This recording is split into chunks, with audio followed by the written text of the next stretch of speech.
Ngayong araw nga ay opisyal nang inilabas ang panibagong chapter ng ating paboritong Hunter x Hunter na may title na Moonlight. So, ano pang hinihintay? Pasadahan na ng intro yan!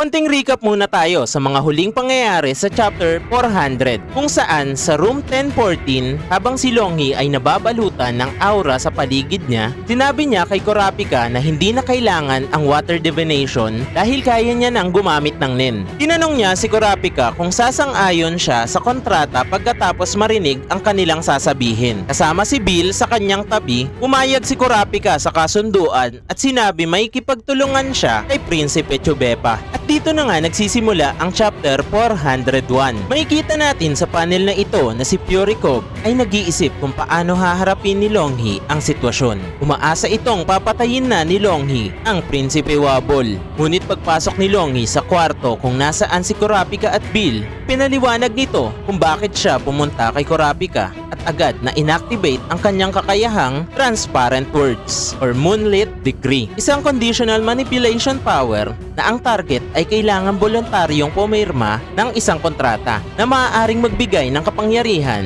o maghigpit sa mga aksyon nito. Dahil ang kanyang kakayahan ay parehong mahigpit na panata at limitasyon, kailangan ipaliwanag ni Longhi ang lahat ng walang kasinungalingan bago makuha ang pirma ni Kurapika. Ang kontrata ay tungkol sa kooperasyon kay Prince Chubepa kahit na hindi alam ni Chubepa na si Longhi ay isang Nen user. At sabi dito ni Kurapika, pumunta kang preparado. Pero sabay angat naman nito ng kanyang kanang kamay upang ilabas ang kanyang dowsing chain upang patunayan kung nagsasabi ba si Longhi ng pawang katotohanan lamang at kung hindi, babarilin siya ni Kurapika. Ang pakikipag-alyansa ay talagang isang proteksyon para sa tunay na plano ni Longhi. Bagamat may pagdududa si Kurapika, pinangako ni Longhi na bibigyan siya ng karagdagang kapangyarihan upang makatulong sa tunay na plano at ipapaliwanag ang lahat bago siya pumirma. Dahil magkakaroon naman ng saysayang lahat pagkatapos niya itong sabihin, banggit ni Longhi. At ibinunyag na nga dito ni Longhi na siya ay ang tunay na anak ni Beyond Netero. Grabing plot twist naman ito mga ka-hunter ano. Miski ako na nagbabasa ng manga ay gulat na gulat sa sinabi ni Longhi. Tara, tuloy pa natin. Sabi pa dito ni Longhi ay hindi nga lang daw siya ang nag-iisa. Madami pa daw na katulad niya ang nabubuhay.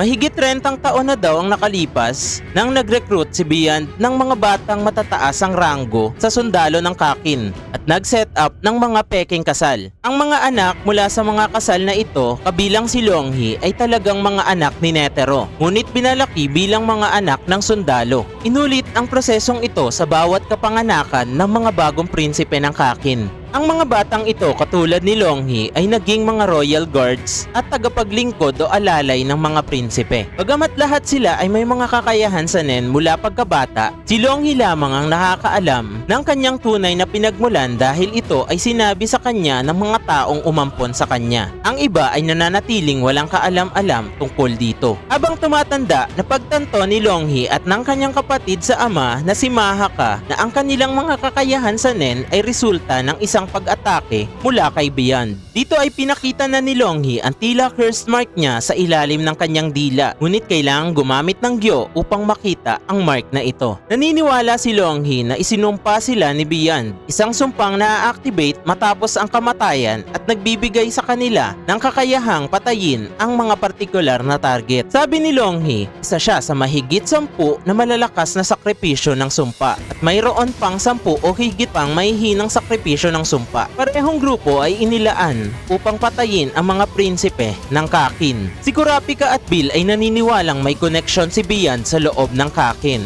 upang masigurado ang pagkapanalo ni Prinsipe Benjamin. Ngunit hindi sang-ayon si Longhi dito dahil ayon sa kanya, isa sa mga prinsipe ang tunay na anak ni Beyond. Sa tingin nyo, sino ang pwedeng maging anak ni Beyond sa mga prinsipe? Comment down lang at pag-usapan natin yan. Sa pagpapatuloy ng istorya, agad na tinanong ni Kurapika si Queen Oito kung ano nga ba ang mga kondisyon para makasali sa Succession War. Tanging mga lihitimong anak lamang ni Nasubi ang maaaring lumahok sa palagay ko at maaaring kasama rito ang mga anak na hindi aktwal na anak ng hari, pero siguradong hindi. Sagot ni Queen Oito. At dito napagtanto ni Kurapika mula kay Queen Oito na para makilahok sa Succession War, sapat na maging lehitimong anak ng asawa ni Nasubi at hindi kailangan na sila ay tunay na kadugo ng hari. Ang kasunduan sa pagitan ni Kurapika at ni Chobepa ay nagsasaad na hindi sila sasalakay o makikialam sa isa't isa laban sa mga prinsipe, reyna o mga sundalo. Automatic na palalawigin ang mga kontrata kung ang kinatawan ni Chobepa ay makakarating sa room 1014 bago mag alas 9 ng maga sa darating na linggo. At kung mabali ang kasunduan, ang parusa ay 1 linggong sapilitang zetsu kay Longhi. Ang naging kondisyon ni Kurapika at Longhi ay hanapin ang anak ni Beyond bago umatras si Chobepa o hanggang sa 2 na lang ang natitirang mga prinsipe. Kung sakaling wala ni isa sa mga prinsipe ang kwalipikadong matutupad ang mga pamantayan, ay magdadagdag si Longhi ng 1 gantimpala at ang gantimpalang iyon ay ang magamit ni Kurapika ng 1 beses ang kanyang kapangyarihan.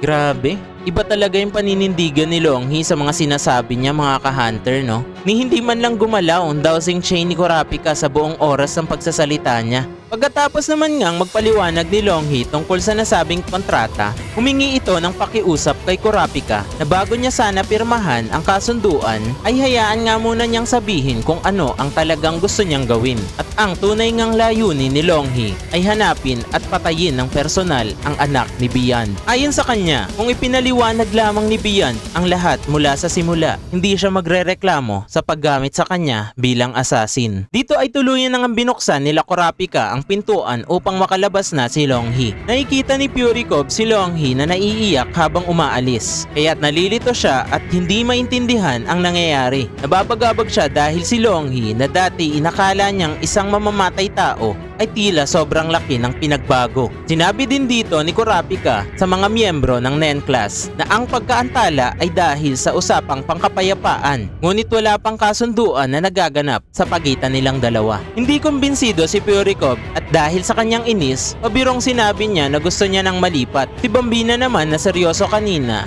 ay tahimik lamang ngayon at sinasadyang itago ang kanyang muka. Bago matapos ang chapter 401, pinakita muna sa panel na ito si Beyond kasama si Kansai bilang kanyang tagapagbantay. Nagbibiruan pa sila habang parehas silang may binabasang libro. At sinabi dito ni Beyond, May gusto akong makausap. Pwede mo ba silang dalhin dito? grabe, mukhang hindi lang isa, kundi madami ang gustong kausapin ni Beyond. Sa inyong palagay mga ka-hunter, sino o sino-sino kaya ang mga gustong kausapin ni Beyond? I-comment at pag-usapan na natin yan sa baba. At dito na nga nagtatapos ang chapter 401 ng Hunter x Hunter. Sana ay nagustuhan nyo pong muli ang comeback video nating ito ng Hunter x Hunter. At kung oo, maaari po pang palike ng ating video. At kung hindi ka pa nakasubscribe ay i-hit mo na ang subscribe button at i-ring ang notification bell para lagi kang updated sa mga latest video natin.